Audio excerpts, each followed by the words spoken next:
Hello everyone, welcome back to GK Today. This is Nuzhat Sana and today we'll be doing the current affairs for 23rd of August 2024. Let's start with the session. The first question is, recently which airport became the first Indian airport to achieve the net zero carbon emission airport status? Correct answer here is A option, Indira Gandhi International Airport that lies in Delhi. Okay. So recently this airport in Delhi has achieved the net zero carbon emission status, and this is the very first time that any airport in India is achieving it. So this is a level 5 certification. Basically it recognizes the airport's success in maintaining a net zero carbon balance, and the airport reduced 90% of scope 1 and scope 2 emissions, and also it has offset the rest. So originally purpose was net zero emission by 2030, but it met the goal earlier through renewable energy programs, electric vehicles, zero waste programs and green infrastructure. And now the airport aims to achieve net zero in scope 3 emissions by the end of 2050. Okay, so Indira Gandhi International Airport that lies in Delhi became the very first airport of India to achieve the net zero carbon emission airport status.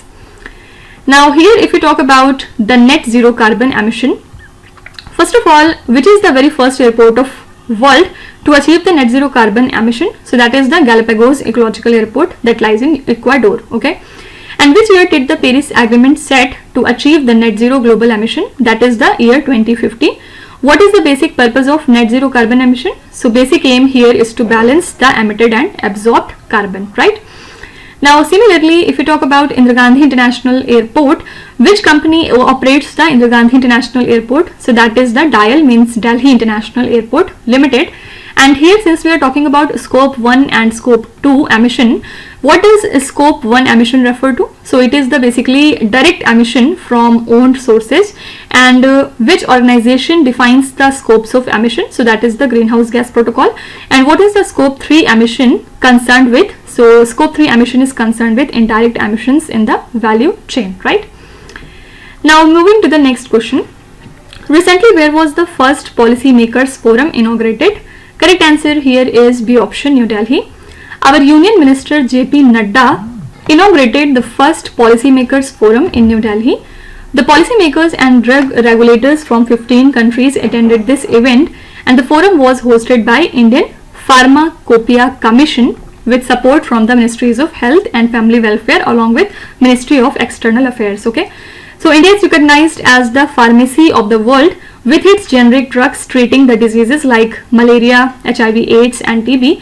Also the event saw the launch of Indian Pharmacopoeia online portal along with adverse drug reaction monitoring system software. Okay, now here if we talk about the Indian Pharmacopoeia Commission, when was the Indian Pharmacopoeia Commission established? So it was established in the year 1956 and the headquarters lies in Ghaziabad.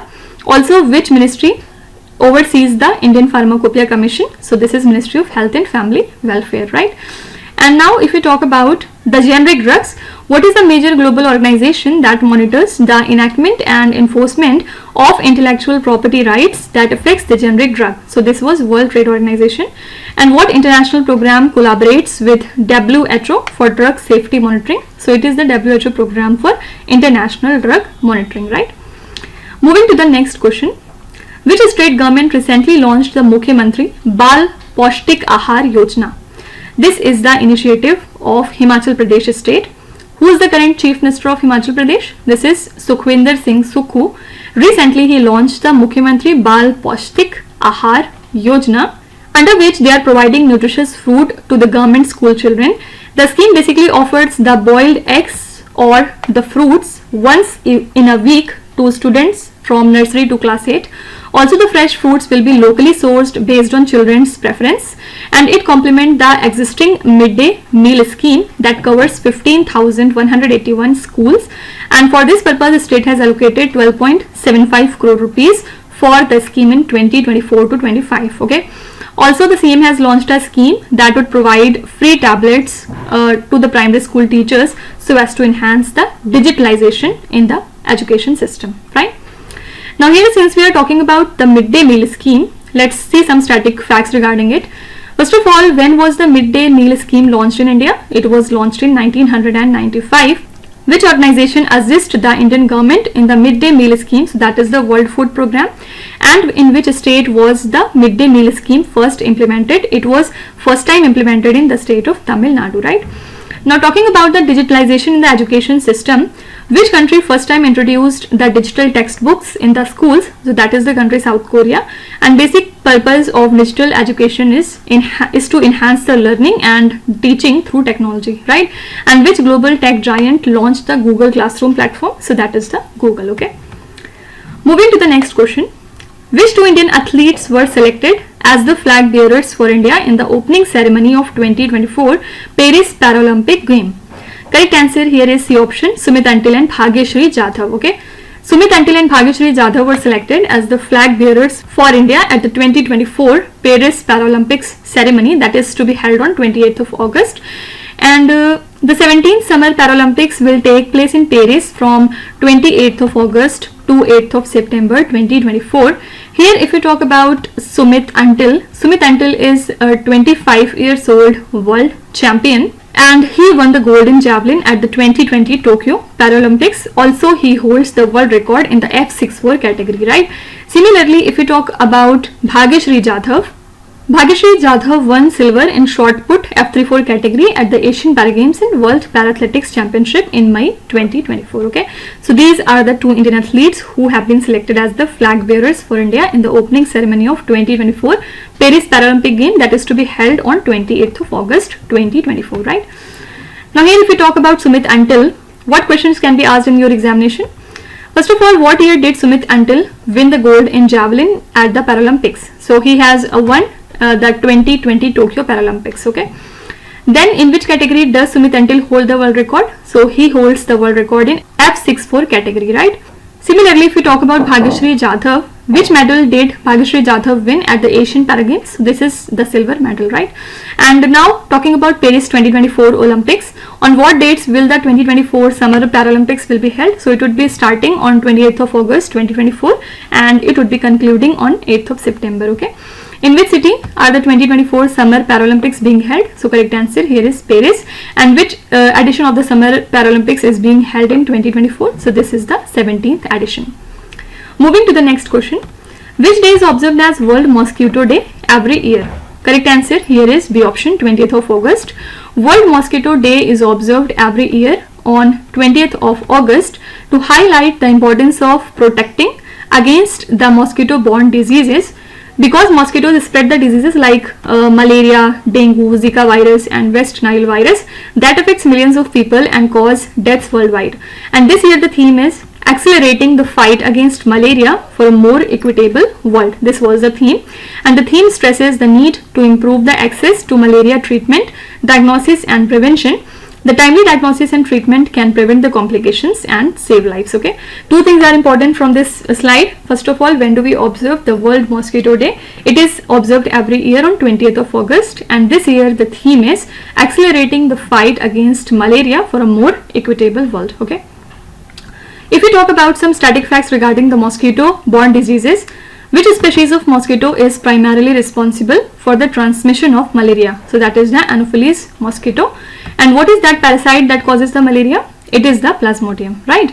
And which African country has the highest number of malaria cases annually? So it is the Nigeria country. And one last question is, which organ can be severely affected by severe malaria leading to high mortality rates? So that is the brain part, okay? Moving to the next question. National-Geoscience-Award, which was seen in the news, instituted by which ministry? So the President of India will present the National Geoscience Awards 2023 at Rashtrapati Bhavan in New Delhi, and these awards are among the oldest and the most prestigious in geosciences. It was established in the year 1966 by the Ministry of Mines.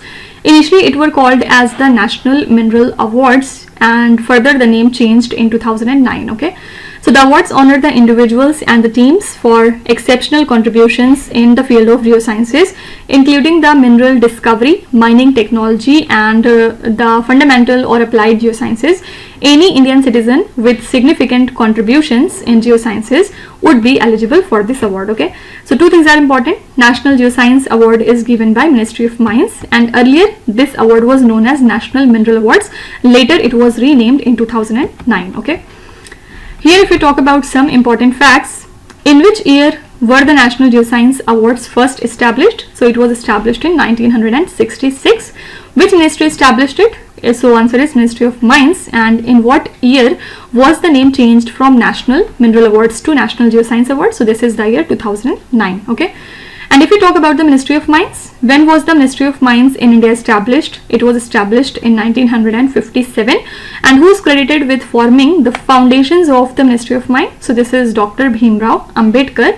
And which major national organization is controlled by the Ministry of Mines so as to regulate the safety and health of the mines? So this is the DGMS, means Directorate General of Mine Safety, right? Coming to question number 7. Which state government recently launched the Mukhyamantri-Maiyan-Samman-Yojana? This Yojana has been presented by Jharkhand state. Who is the current Chief Minister of Jharkhand? This is Hemant Soren.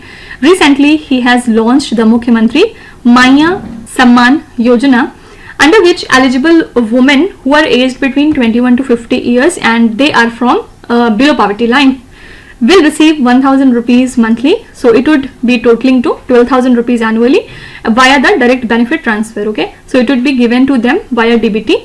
And the state government has also decided to waive the agricultural loans up to 2 lakh rupees, and the girls in the government school would benefit from the Savitribai Phule Samriddhi Yojana. Also, the model schools are strengthening the education system. So loans at subsidized rates are provided under the Mukhyamantri Rozgar Srijan Yojana, right? So Mukhyamantri-Maiyan-Samman-Yojana has been presented by Jharkhand state. Talking about Jharkhand, which national park in Jharkhand hosts the annual Global Tiger Day celebration? This is the Betla National Park. Okay, and which is a famous waterfall in Ranchi? So name of this waterfall is Hundru Waterfalls. And which ancient city in Jharkhand is renowned for its rock painting? This is the Hazaribagh city, right? Now if we talk about the direct benefit transfer, in which year was the direct benefit transfer scheme launched in India? So DBT was launched in India in the year 2013. Which Indian ministry oversees the DBT scheme? This is the Finance Ministry. And which platform is widely used for the DBT in India? So Aadhaar is used for the purpose of DBT in India. Okay. Now, which institution provides the subsidized loans under the Kisan Credit Card Scheme? This is the NABARD. What is the maximum amount for agricultural loans under the PM Agriculture Infrastructure Fund? So this is the amount 2 crore rupees. And which central scheme offers subsidized loans for self-employment in urban areas? This is the PM Swanidhi scheme. Full form is PM Street Vendors Atmanirbhar Nidhi scheme. Okay. Now moving to the next question. Shaurya Sampravah 1.0 recently seen in the news is associated with which armed force? Shaurya Sampravah 1.0 is related to Indian Army. The Indian Army held a landmark event named as Shaurya Sampravah at the Manekshaw Center in New Delhi. It took place in New Delhi, led by General Upendra Dwivedi. Okay, so basic aim was to harness the experience and insights of veteran officers to shape the army's future and contribute to national growth. General Dwivedi expressed the gratitude to the veterans and emphasized the event as a platform for idea exchange between current leadership and veteran. So this event featured a detailed briefing on the Decade of Transformation roadmap, where focus is on modernization and enhancing the operational capabilities, right? So Shaurya Sampravah 1.0 is associated with Indian Army. It is not related to Indian Navy, nor Indian Air Force, nor Indian Coast Guard. Okay. Now, if we talk about the Decade of Transformation Initiative, which year did the Indian Army launch this Decade of Transformation Initiative? Answer is 2020. And the Decade of Transformation roadmap focuses on intelligence of which advanced technology for operational capabilities? This is the artificial intelligence, right? And what is one of the key goals of the Decade of Transformation roadmap? So basic aim is to enhance the Army's cyber warfare capabilities, right? Moving to the next question. Recently, the Confederation of Indian Textile Industry launched the project titled as Fundamental Principles and Rights at Work with which organization? Correct answer here is C option, International Labour Organization. The Confederation of Indian Textile Industry and the International Labour Organization have launched the Fundamental Principles and Rights at Work project, and the basic aim of this initiative is to raise awareness and share the best practices on labour standard. Okay, so this project focuses on upholding the basic human values which are very important for social and economic well-being.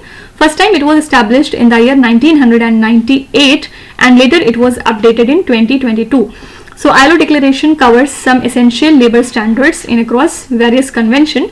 Originally 4 categories of standards were recognized, but later it expanded to 5, including occupational safety and health. Okay, so CII has launched this project along with International Labour Organization. Headquarters of ILO lies in Geneva, Switzerland, right? If we talk about the Confederation of Indian Textile Industry, when was this body established? It was established in 1958 and the headquarters of the Confederation of Indian Textile Industry lies in New Delhi. Okay, who is the current chairman of CITI? This is T. Rajkumar. Now, if we talk about International Labour Organization, when was the International Labour Organization established? It was established in 1919, and which treaty led to the creation of ILO? So this is the Treaty of Versailles. Okay. Now, talking about Fundamental Principles and Rights at Work, it was established in 1998, and as of the latest update, how many categories of standards does this project cover? So total answer would be, does this project cover? So answer is 5. Okay, and which organization launched this PRW project along with ILO? So that is the Confederation of Indian Textile Industry. Now moving to the last question. Recently, which country reintroduces the compulsory military service due to regional tensions in Europe? Correct answer here is C option, Croatia. Okay, Croatia will reintroduce compulsory military service starting from 1st of January 2025 due to rising European tensions and increased Balkan military activity. Basic aim here is to strengthen the national defense and align with NATO goals. Conscription was suspended in Croatia in 2008, and this move reflects a broader European trend, with countries like Latvia also enhancing the military capabilities and regional instability and geopolitical threats, right? So Croatia country has reintroduced the compulsory military service due to regional tensions in Europe. Now, if we talk about the NATO, what is the main decision making body of NATO? So that is North Atlantic Council. And when was the NATO treaty signed? It was signed in 1949, right? The full form of NATO is North Atlantic Treaty Organization. Headquarters lies in Brussels, Belgium. And which is the latest country to join NATO? It is the country Sweden. Sweden is the 32nd and the latest member of NATO. Okay, and the 31st country to join NATO was Finland. Okay, these are some of the important facts regarding this question. And now we will move to our revision slides, in which the 3 topics today would be, the first is the Science and Technology Current Affairs, second would be Summits and Conferences, and the third would be International Current Affairs. Okay, so let's move to the first topic of revision part, and the first topic is Science and Technology related Current Affairs. The first question is, Yaoundé Declaration recently mentioned in the news is associated with which one of the following issues? This declaration is associated with malaria eradication. Shigella infection, which was seen in the news, is an intestinal infection caused by which agent? So it is an intestinal infection and it is caused by bacteria. Recently, which country has issued a health advisory due to concerning rise in cases of parvovirus B19? This country is US. Recently, Tata Consultancy Services has entered a strategic partnership with which institute to develop India's first quantum diamond microchip imager? This is the IIT Bombay. What is FWD-200B that was recently seen in the news? It is a kind of an indigenous bomber unmanned aircraft. Okay. The next is, Akatsuki mission is associated with which space agency? This mission belongs to JAXA. This is the space agency of Japan. Recently, which organization released the guidelines on the ethical use of large multimodal models in healthcare? This is WHO, means World Health Organization. Okay. Moving to the next topic, and here we will see the venues of important summits and conferences. First question is, which country recently hosted the Global India AI Summit 2024? So this summit has been hosted by India. Recently, where was the 10th round of India-Japan consultations on disarmament, non-proliferation and experts control held? The venue for this event was Tokyo, Japan. Where is the 6th World Government Summit being held? Venue for World Government Summit is Dubai. What is the theme for the World Health Assembly 2024? The theme for World Health Assembly is All for Health, Health for All. What is the theme of 8th Asia Economic Dialogue 2024? Correct answer is Geo-Economic Challenges in an Era of Flux. What was the venue for this 8th Asia Economic Dialogue? So it was Pune. Okay. Recently, where was the third eminent persons meeting of BIMSTEC held? This meeting took place in Dhaka. Where was the Commonwealth Attorneys and Solicitors General Conference held? This conference took place in New Delhi. Okay. Now the third topic would be international current affairs, where the first question is, recently how much funding has approved by Asian Development Bank to improve India's health system preparedness? This amount is $170 million. MSC Aries ship is associated with which country? This ship belongs to Israel. Which country test fired the M513 long range ballistic missile? This missile belongs to the country France. Second Thomas Shoal Reef is located in which one of the following sea? This shoal reef lies in South China Sea. Recently, which organization has added Israel's military to a global list of offenders that have committed violations against the children? This is the United Nations. Which country has decided to amend the double taxation avoidance agreement with India? Correct answer is Mauritius. And the last question is, Lipulekh, Limpiyadhura and Kalapani are disputed territories between which two countries? All of these are the disputed territories between India and Nepal. Okay. So this is all about our revision part, and now I am giving you some homework, and this would be our art and culture related current affairs, in which 7 questions are given and you have to answer them in the comment section. Okay. So now with this I am winding up the session, and tomorrow we'll meet again with some new current affairs. Till then, stay tuned. Thank you so much for watching, and please do not forget to subscribe to GK Today. With this, me Nuzhat Sana signing off.